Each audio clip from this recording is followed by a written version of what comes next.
I recently Googled the phrase, most impactful person in history.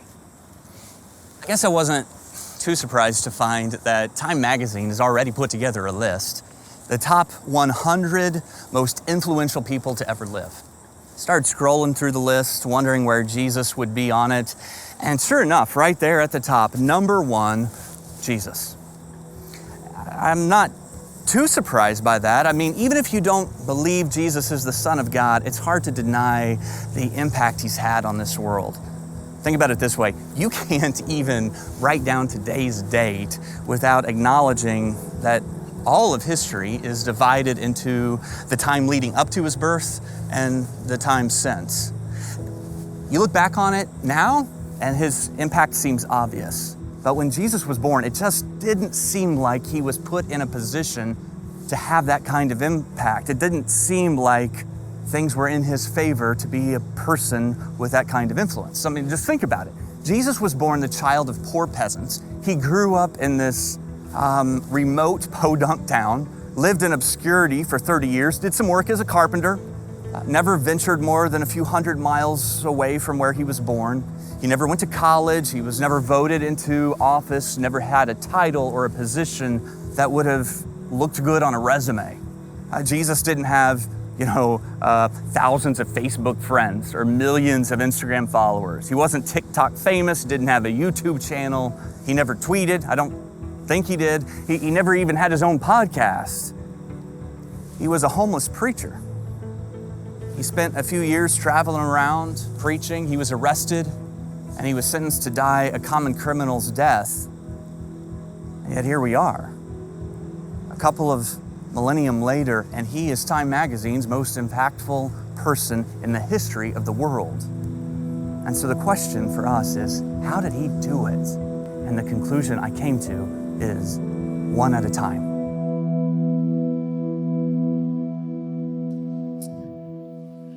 Well, I can't wait for you to experience all that in the groups that you're going to be in together. That's Kyle Eidelman. Kyle is a friend of mine. I've known him for about 20 years. He's an author, he's a pastor, he's a teacher. He's written a book on this. And I just think he's landed on a concept that is going to help all of us live a life that has more purpose to it and a chance to make a difference in the world. So it's just absolutely great. And I hope that you'll connect in one of those groups.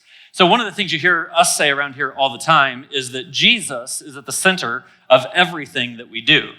And I don't know if you've ever thought about this with Jesus, but when you think about the life and the stories we have recorded about him, it's kind of remarkable how frequently the stories point to him engaging just one person at a time.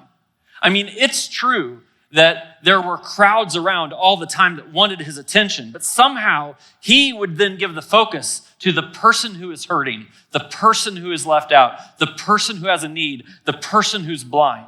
And he would just engage them eyeball to eyeball, one at a time. When crowds wanted to demand his attention, some of you know these stories, he'd say, hey, Zacchaeus up in the tree, hey, let's blow this joint and let's just go eat at your house. And when there were crowds that were pressing in on him, he said, hey, guys, go take care of them. I'm going to hang out here and talk to a woman who came to a well because she was an outcast. And he had a conversation that changed her life. When the disciples would try to scatter children away because they wanted Jesus to have the crowds, he'd say, no. Let the little children come to me. And it just seemed that the orientation of Jesus' life and his ministry was to constantly focus in on whoever the one was in front of him at the time. And in lots of those circumstances, they were people who needed Christ's compassion. There were people who could do nothing for Jesus in return. He just wanted to invest his life in them. But even if you flip that and you think, well, Jesus did want to invest his life in something. He wanted to change the world. And you think, well, how did he do that? It's interesting, isn't it? He never had a rally of 10,000 people. He didn't have a database that he could do an email blast to and get everyone organized to all go one direction. Jesus would constantly just invest his time in 12 pretty ordinary people that the rest of the movement that changed the world would depend on. It's almost as if it was the right strategy if you want to make a difference in this world. He'd take those 12 guys and he'd let them kind of share life with him. And then after the intense exchanges that he would have, he would stop and debrief with them and look over things. And out of those 12, there were 3. And Peter, James, and John were just kind of at the core group. And Jesus would share experiences with them that he didn't share with anybody else, just working with people one at a time. And even out of those 3, Peter was the one that Jesus would come to. He had called him by name out of the fishing business. He at one time said, Peter, you are a rock, and on this rock I'm going to build my church. And then just before Jesus went to the cross, Peter betrayed him. And I don't know if you know about this exchange, but after Jesus rose from the dead and Peter came face to face with Jesus again, Jesus had a conversation that was just zoomed in on Peter. And he said, Simon Peter, son of John, do you love me? He said, I know, you know that I do, Lord. And he had this conversation 3 times, and he restored the one who had betrayed him, eyeball to eyeball, and it changed the world. This is the concept that I want to introduce us to over the next 6 weeks. That while we might be fascinated by the masses and everyone loves millions and crowds and things like that, the way to actually make a difference in the world is one at a time. And so let's talk about this with this question in mind. What if we experienced life with a zoom lens? Let me give you kind of 3 parts to this sentence that will build the answer. If we did that, then we would focus, right? Did any of you like playing with binoculars when you were growing up? I had this goofy thing where my grandparents had binoculars and they had them out, and I always thought, like, this is one of my favorite toys. They weren't a toy, but at my grandparents' house. And one of the fascinating things to me about these binoculars was, of course, if you hold binoculars up to your eyes, things look very, very close. And I pretty quickly figured out that if you turn them around, you can look through them backwards and things look even further away. And it's so fascinating that many times through life, like stepping back to get perspective is helpful, but until you zoom in, you miss what's right in front of you. We left the lights up a little bit in the room for a couple of reasons over the course of this message, but just for a moment, would you do this with me? I want you to kind of scan the room. Just look around, look over to the sides, look at the people in the room, look at what's going on. Look behind you if you want to, look in front of you. It's funny how we kind of force people to focus on something. One of the observations that scientists have made is that there's literally an infinite amount of information that you could be trying to process that's going on in a room like this at any one time. Small sounds, little distractions, there's a child doing this. It's endless. But one of the powers that a human being has that I think was given to us by God is that you can't process a million things at a time. You actually have to give your attention to something. And if you look around this room, it looks like a crowd, faces you recognize, many faces you don't. But if you just looked at one person, and you got the sense that, man, not the crowd, not the mass, but just one person, I could focus on that. Just zooming in. Now, one of the important things about this is that we would focus on others. This is so wild, but we're all kind of prone to center ourselves in every situation that we have. I don't know if you know this, but digital marketers would tell you that you're receiving about 5,000 messages a day from digital marketers. And the premise of essentially all 5,000 of those messages every single day is that there's something missing in your life. And if you could just have it, then life would be good. That's the premise. You are missing things you didn't even know you were missing before they suggested that you were missing them. And then you think, I need that for some happiness, right? Whenever you look at a picture, I've talked about this before, chances are you've determined whether that's a good picture or a bad picture if you're in the picture based on how you look in the picture. That's how we are. We're so prone to kind of see ourselves. And it creates in us an instinct that thinks, oh, I would like to be happy. Wouldn't we all like to be happy? I would like to be happy. And the way to be happy is to fulfill these things that are missing in my life. There's a book that came out in 2019. It's called The Happiness Paradox. And the second half of the book is called The Happiness Paradigm.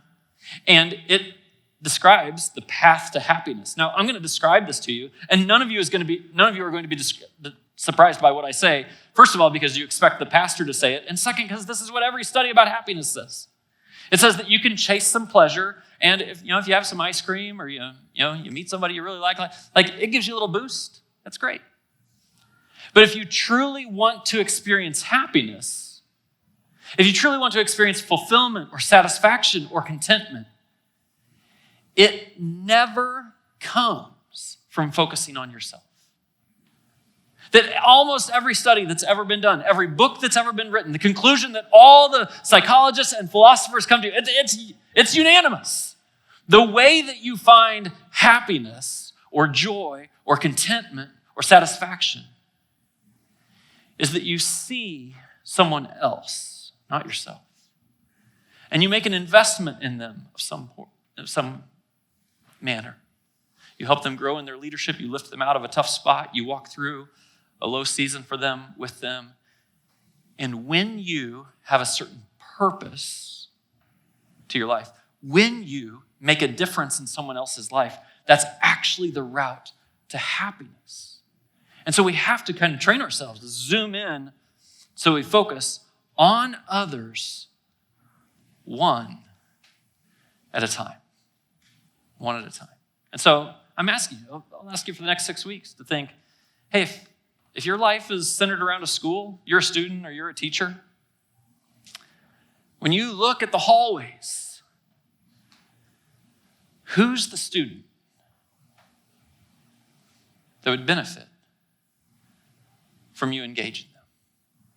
If you're at work and your work lives in Cubicleville, my question is, not what about 100 of workers? Who is the one person that God would place on your heart, put in your path, cause you to focus on and zoom in on one person and say, I wonder how I could invest or help or walk with that person? If you're in a church, to stop and think, hey, there's a crowd here, there's a mass here. I think one of the biggest mistakes I make every time I try to get you to step into a group is I kind of cast the vision and say something like this, because you need a group, right? But wouldn't everyone benefit relationally if you were in a group? But a lot of times, actually the right way to tell this story, and it's true for you, is because there's going to be people in those groups who need you. We're a church. That's what we are.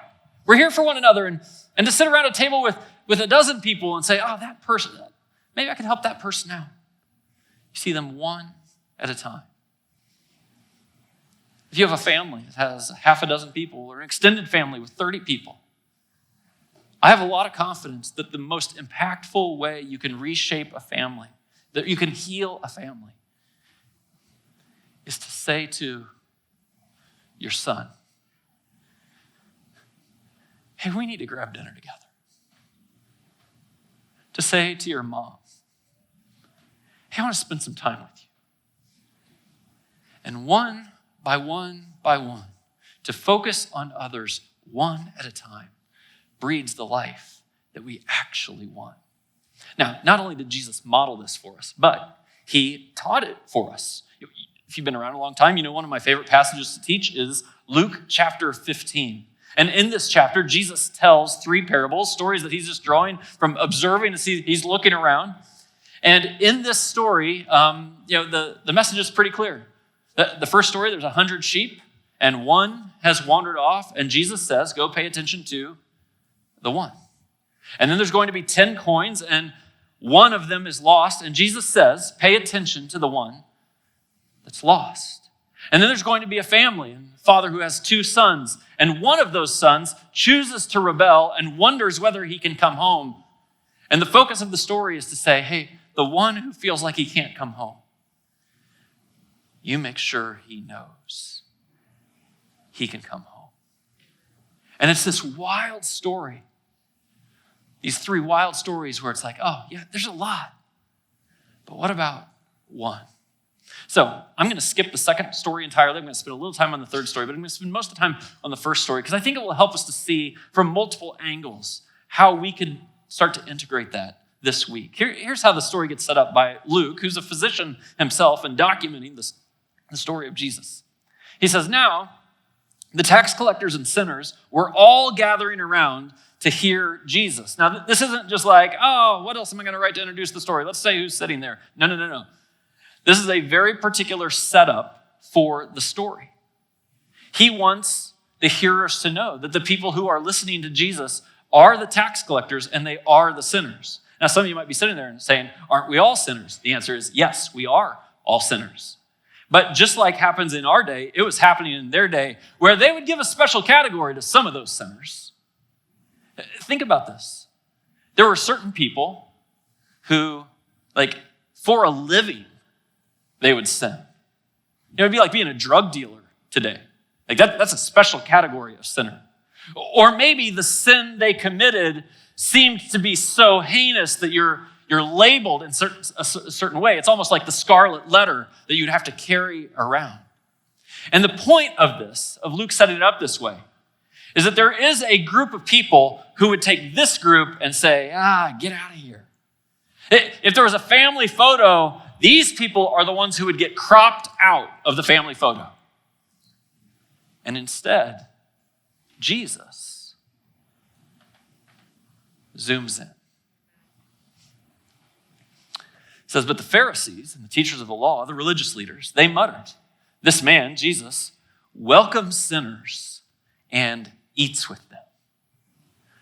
Now, I don't know if you've ever been critiqued by someone. Well, I do know you have been critiqued by someone. But I don't know if you've ever been critiqued by someone and you actually wear their critique as a badge of honor for yourself. You're like, if that's what you're going to accuse me of, accuse me all day long.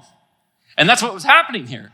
Jesus was being accused of something that he's like, yeah, that's right. That's what I do. I welcome them and I eat with them. Now, don't miss this. The welcoming idea, like this is enthusiastic welcome. This is like family level welcome. Like I treat these people when they walk through the door, not just like, well, it's okay that you're here. You could go sit over there. When they come through the door, I hug them. That's what I do. And guess what else? Nobody else is hugging them. So when I hug them,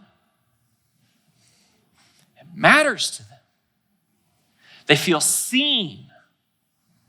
They feel like they're not left out, like they're not alone. I see them. And yes, I do eat with them. One of the things I'll encourage you to do over the next 6 weeks is to eat a lot with people one at a time. I mean, this isn't really a banquet. This isn't Jesus hosting hundreds. He says, Zacchaeus, I'll go to your house today. How about you and I, over breakfast, over lunch, I just invest in you. So powerful. It actually begs the question for those of us who are Jesus followers, including me, which is, do I do that? Like with the people who the rest of society wants to crop out, do I zoom in? Do I zoom in to the degree that I'd go out to dinner with them? That I'd have them over to my house for lunch? That I'd hug them when they come through the door? Man, this person that is Jesus, he just knows how to change somebody's life. And it's with an enthusiastic welcome. And then Jesus told them this parable. He says, suppose one of you has 100 sheep and loses one of them. Now, suppose this yourself. Suppose that you had 100 sheep and you lose one of them. What do you do? What do you do? Nobody in this room has 100 sheep, I don't think. I don't have 100 sheep. I was trying, I know the end of the story, so I know what the right answer is, but I was trying to back this up and say, okay, if I didn't know what I was supposed to do at the end of the story, what would I do? If I had 100 of anything and I lost one, I'm just going to be honest with you. I'd probably be like, it's one. Right? You would too, wouldn't you? I mean, I was thinking about this. Like, you have 100 pennies and you lose one, you're like, it is not worth my time. And it actually scales. Like, if you have $100 and you lose $1, it's not worth my time. If you have $100,000 and you lose $1,000, like $1,000 is a lot, but except if you have 100,000, you might just be like, that's not even worth my time. This is what Jesus is saying. He's saying it's so easy to look at the masses. It's so easy to overlook the one who has wandered off. In their day, the average shepherd would have had a flock of 20 to 30 sheep. So when Jesus says, imagine, and maybe he's even looking over there, like, oh, look over there. Someone has 100 sheep. They'd be like, oh, that's even more than I usually have. I might not miss one. Now, I'm so fascinated by how Jesus tells these stories in real time, and I kind of picture that, like, the hill with the sheep on it is over there, and Jesus is just saying, like, let's take this as an example. So I thought, why not have some fun in the room tonight? I need 2 volunteers. 2 volunteers. I need 2 volunteers. I need it to go fast also. Right here, Tim and John. This is perfect. Perfect. All right, so the rest of you are like the 99 sheep, okay? Just so you know that. Suppose one of you guys know each other? No, we do not. Hey, that's great. That's great. This is the way groups work at Suncrest. Isn't that awesome? So anyway, suppose one of you has 100 sheep. That's going to be you, Tim. You're the shepherd. You're the shepherd. 100 sheep, okay? And you lose one of them, right? John, it's like your call on your CB. I'm lost sheep here, okay? So now you got to go get lost, okay? Hey, I want you to, you can even try to hide a little bit, okay? You're just wandering. All right, stop. Next line. Doesn't he leave the 99 in the open country and go after the lost sheep until he finds it? Yes, he does. So, yes. Yes. Yeah. No, I know. You're Jesus now. That's okay. Careful. All right. So he's going after the lost one, and he finds it. Now, why don't you guys step up so everybody can see you a little bit here? Okay. So Tim's found John. That's awesome. Next line. And when he finds it, he joyfully puts it on his shoulders and goes home. Oh my goodness. This is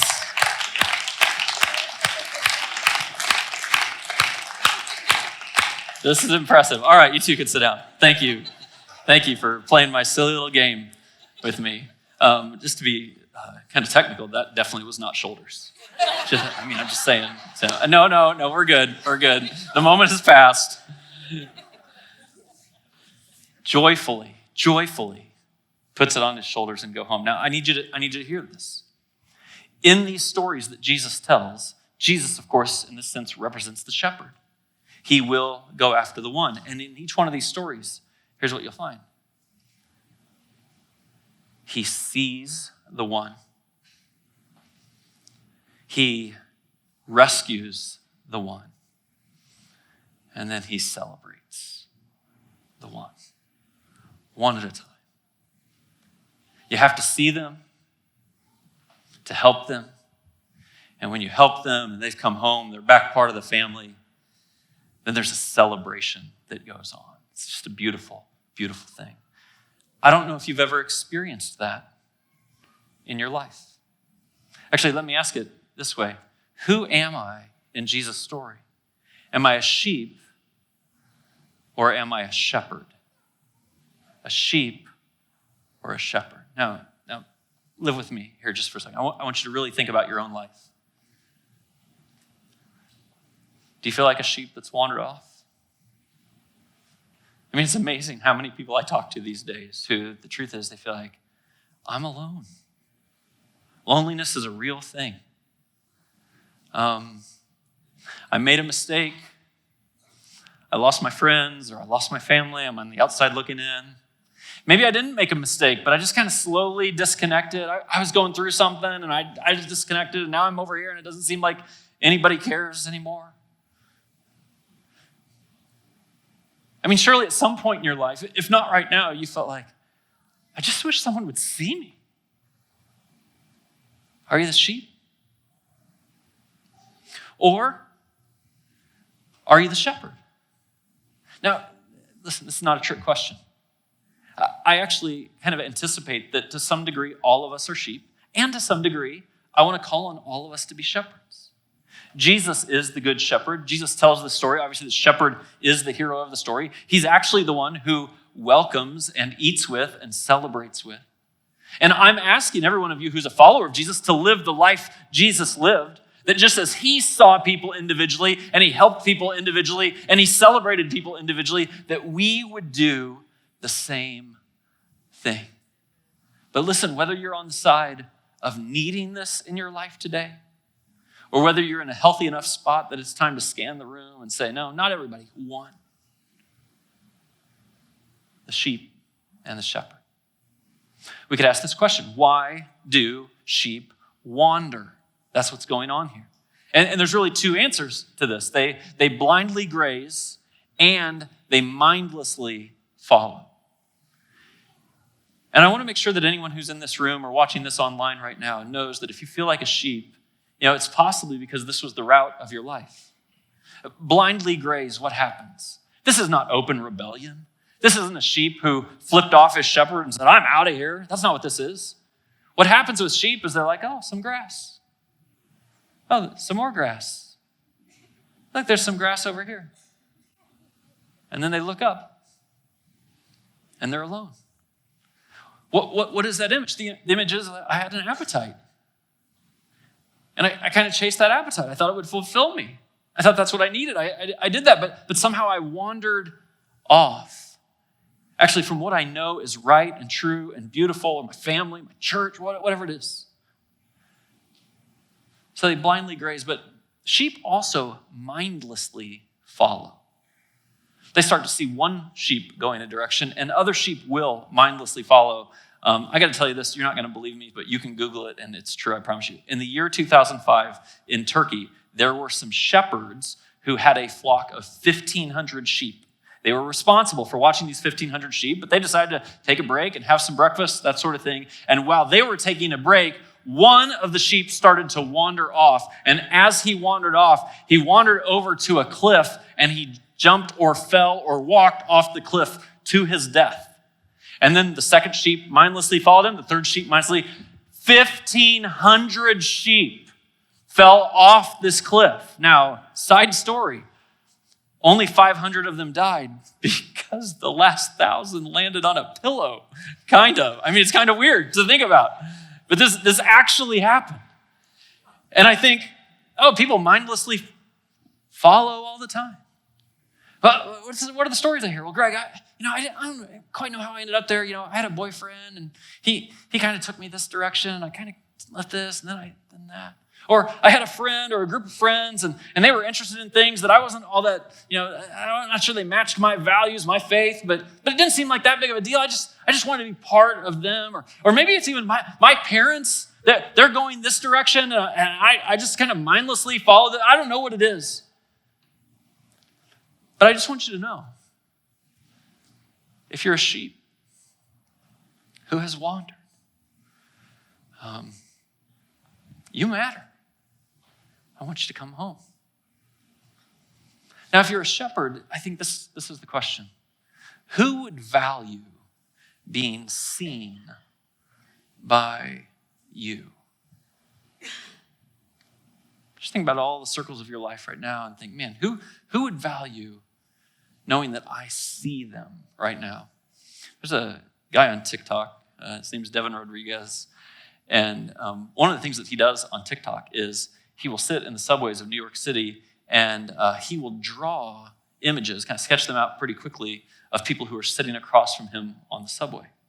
One time he did this, and when he gave the picture to the person he was drawing, it kind of blew up. So it had 30 million views on TikTok. I just want you to watch this with me. This is exactly how it went.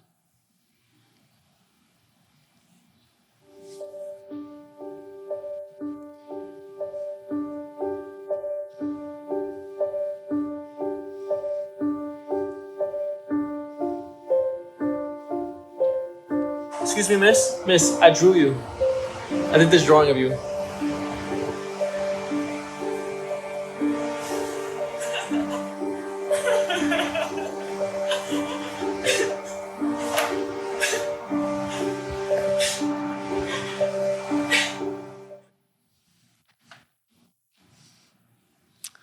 And what was so unique about that? He had been drawing people for the longest time, and he wouldn't pause and give them their picture. He would take the pictures back to his apartment and kind of put them up as his artwork, which seems kind of serial killer-ish to me. But then when he started handing the art to the person he saw, he got so many reactions that are similar to that. One nurse who worked in New York City said, it's a city of 10 million people. There's people all around all the time. But it sure feels like nobody sees me. And I, of course, work with people all the time. I had pastoral conversations about this week where, somebody's done something, someone has a behavior, a habit in their life, and it's kind of created a rift in a relationship. And I always tell people, I'm like, well, don't look at the thing. Don't look at the behavior. Look at the person. They're a person. They were created in the image of God. Maybe they did something wrong. Maybe they did something you wouldn't like. Maybe they made choices that put them in a bad spot. How powerful is it just to see someone, to be for them, to be their ally when they walk through life? Not based on a judgment of what got them where they are. Not because they wandered off, but because you saw them and welcomed them home. So this is my question. Who would value being seen by you? And I just want you to know, maybe someone popped to mind right away, and that's your person for this week at least. But I think it's deeper than that. I think it's more significant and more spiritual than that. To the point that I want to ask you today to pray this prayer along with me this week. The prayer just goes like this. Jesus, give me your eyes for the one, and help me see people the way you see people. I do actually want to kind of ask you for a commitment to pray this prayer this week. I'm curious how many of you would start your day, every day this week, with this prayer. Will you pray this with me? How many of you will do this? How many can imagine that when God actually answers your prayer, you'll be going through your day and someone will catch your attention? And you'll be thinking, I prayed that. Jesus, give me your eyes for the one and help me to see people the way that you see people. And then welcome them and potentially eat with them. Jesus told that second story of the lost coin, and then the third story is the lost son, or what we call the prodigal son. And of course, it's about a father who had two sons, one who behaved himself and one who wandered off. Actually, he did more than wander. He truly rebelled. And he denigrated his dad's name. And then he wasted everything he had. And then there was a famine, and he ended up in a very tough spot. And he started to think, could I possibly come home? What's the question? The question, how does my dad see me? And the story says that he did start to come home, and that his father was looking for him. Follow the story. It says, but while he was still a long way off, his father saw him and filled with compassion for him, and he ran to his son, and he threw his arms around him, and he kissed him. And the son said to him, Father, I've sinned against heaven and against you. I'm no longer worthy to be called your son. But the father said to his servants, quick, bring the best robe and put it on him. Put a ring on his finger and sandals on his feet, for this son of mine was dead and is alive again. He was lost, and now he's found. Some of you in this room, you feel like the son in that story. And I want you to know that your father, and the best that we can do to represent this church, would welcome you home. And some of us, man, we could be the father to welcome them home. I hope that this has been a meaningful experience for you, even online. And I want you to know that every time that we get together, both online and in person, we include a time of communion. This is a moment for people who follow Jesus to look back on life and remember with gratitude all the amazing things that God has done, our need for God right now, and to look forward with hope, knowing that God is with us every step of the way. So now is the time to get some food and drink to represent Jesus' body and his blood that was broken and poured out for each and every one of us. And during that time, we're going to reflect together. If you don't follow Jesus, that's totally okay. I'm glad that you're checking out this video. Go ahead and use this time to reflect on what you've heard so far. And with that, let's focus on the love of Jesus together.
Before you turn off this video, go ahead and hit the like, subscribe, and share button.